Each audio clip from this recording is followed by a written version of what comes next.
welcome back to High on History. I'm Jordan. And I'm Liz.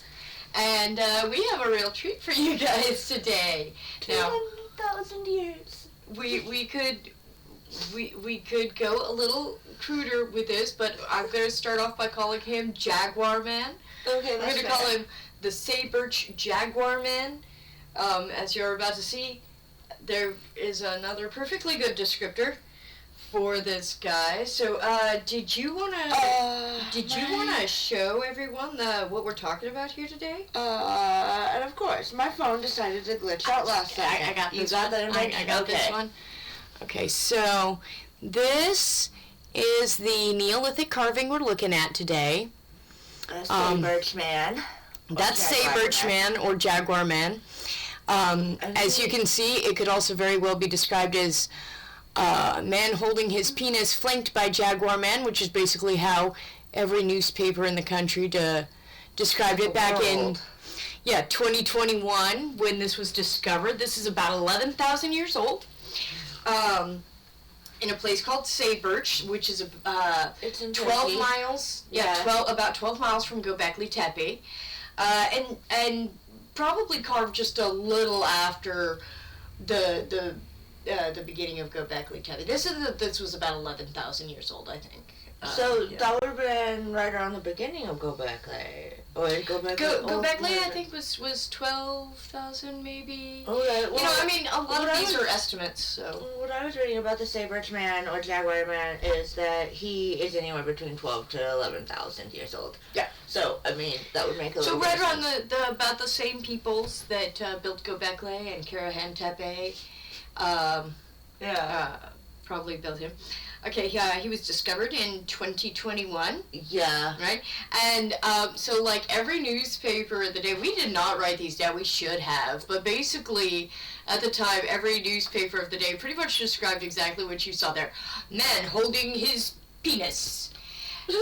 Because the thing about that carving is that like he's facing a room that has not yet been excavated, actually. He's facing the entire room, and right. He's three-dimensional. Everything else is 2D.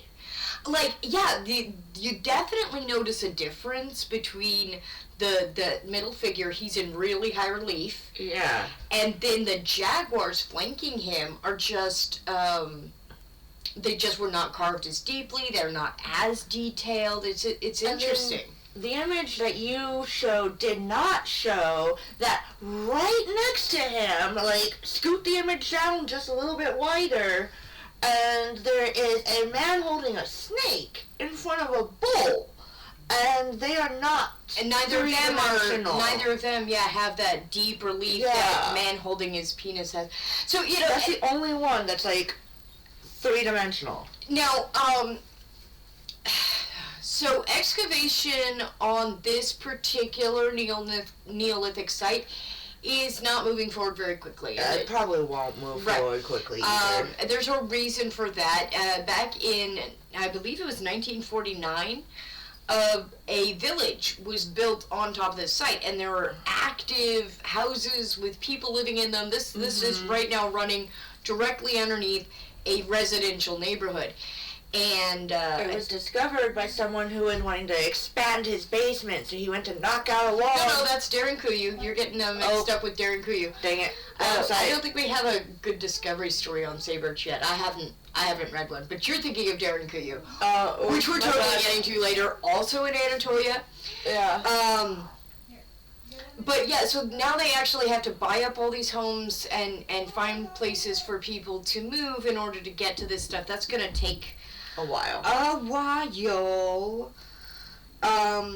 They think that it's on a bench. So, like, here's a bench, like we were sitting here, and where the relief is down is right here, like where your legs would be in front of, and it's very like prominently. Which I don't know why they would do a three-dimensional figure where your legs would sit. Like, I don't know. That doesn't make any sense to me on why it would be under a bench. I'm sorry. The archaeologists might say it's a bench. I kind of agree looking at it. To have a three-dimensional piece right there. It's not because it wasn't that deep. I mean, it wasn't 18 inches. No, that's 18. He's 18 inches tall. He's 18 inches tall. My bad. But I think he might have been sticking out. Oh, he's 18 inches tall. Yeah, so apparently, but the pictures don't show you is how big that relief actually goes around. And it's 12 feet in width. So from jaguar to jaguar, that's 12 feet. That's including... no, I think that might be... That's including buffalo. The yeah, the bull. The bull, buffalo. And yeah, bull and snake man. And they think that the relief actually goes down where is now a building. They think there's like a whole amphitheater down there. And I don't think it's particularly odd that you would have a 3D relief there, but I do find it interesting how much more in relief Penis Man himself specifically is. That is interesting to me. And I think that brings up all the, like, they call this the first narrative scene. Yeah, they call it the first narrative. And if you saw that picture, you're like, okay, well, what's the narration there? And one of the things that, you know, we kind of found out about that on this journey was, you know the big statue of Jesus in Brazil? So anyone in our time requires no explanation. Anybody in the 20th or the 21st century does not need an explanation. They know exactly who Jesus is. Like, it's so familiar. You don't have to be a Christian. You don't have to be from any particular part of the world to look at that statue and go, yep, I know who Jesus, Jesus. And so there's this notion that the stories being told on this relief would have been so well known to the people at that time that they did not require an explanation either, and that's why this is a narration. So it's possible that this is a story of some hero, right? And people are like, well, why is he holding his penis? And we heard we heard some reasonable speculation. I came up with a bunch of speculation because my background's in psychology, and I had all kinds of stuff to say about it. But I'm not an anthropologist or an archaeologist. So and I mean, typically, what archaeology does kind of predominantly think is it might have been a story of don't pee here, which I think if you're building an amphitheater there, we obviously know, watch out for the jaguars. We live in the area, so it's definitely not a warning that the archaeologists kind of originally thought it might be. When we watched back over that too, I don't think they were saying so much it was a warning. I think they might have. I think what they were saying was it could have been a story about this guy who was so brave he didn't even care.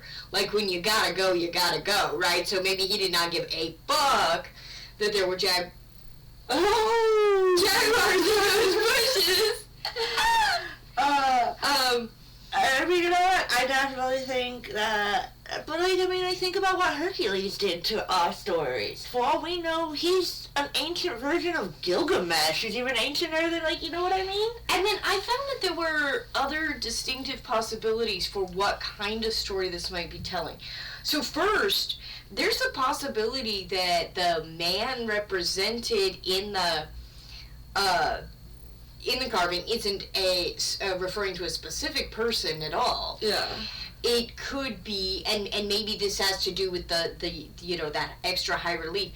You know, he could be a representation of the people. Right. Us the people, our culture, who are we? Have these. And we have, and maybe that's why the jaguar are not so much in high relief. Right. Maybe it's saying, well, we carry the spirit, the seed of the jaguar. Right, we're the jaguar people. Perhaps they identified that way. We have the ferocity. Look at us. We're so cool that we could just sit here holding our wee-wees while the jaguars play. And how freaking cool are we? And then there is the possibility, of course, that it is telling the story of a hero or of a battle. One of the things we don't talk a whole lot about in history is that there have been peoples who used to get hard before battle and then were naked into battle, and this has the psychological effect of just unseaming your enemy. You're like, your enemy's gonna fall all the way apart, right? I used to yell at my homeless friends when we were when they were getting in fights, get naked, because it works. Nobody wants to fight with you when you're getting your undressed. So yeah, it's a great defense tactic. It really is. And so, it could be saying, look, this guy was so brave. He got himself hard and he took on these two jackpots. And really, you can imagine lots of possibilities. We'll never know. It's fun to think about. Right. But I also do think it's fun that, like, one of the very first things that we're out there carving in this world. Wee-wees and boobies. And boobies. Like, Gobekli Tepe is a field of penises. I'm sorry, if you see the overview shot, it's a field of penises. Neolithic site. A lot of Neolithic sites. And they're very prominent testicles, and this guy, he's just right there. Like, we know what he's doing. There's no hiding that. And I do know it's normally you that tends to say the, like, obnoxious, the, like, weird, kind of overly broad dumb thing, but this week it was me. Which is why we ended up doing this episode. Partially, because I was like, well, I wonder which came first, the era of penises or the age of the movies? And it really went back and forth. It did. It did, because Venus of Willendorf, of course, is actually much older than this. Right. Much older. And she's a voluptuous boobies. Yeah. She's got all the boobies.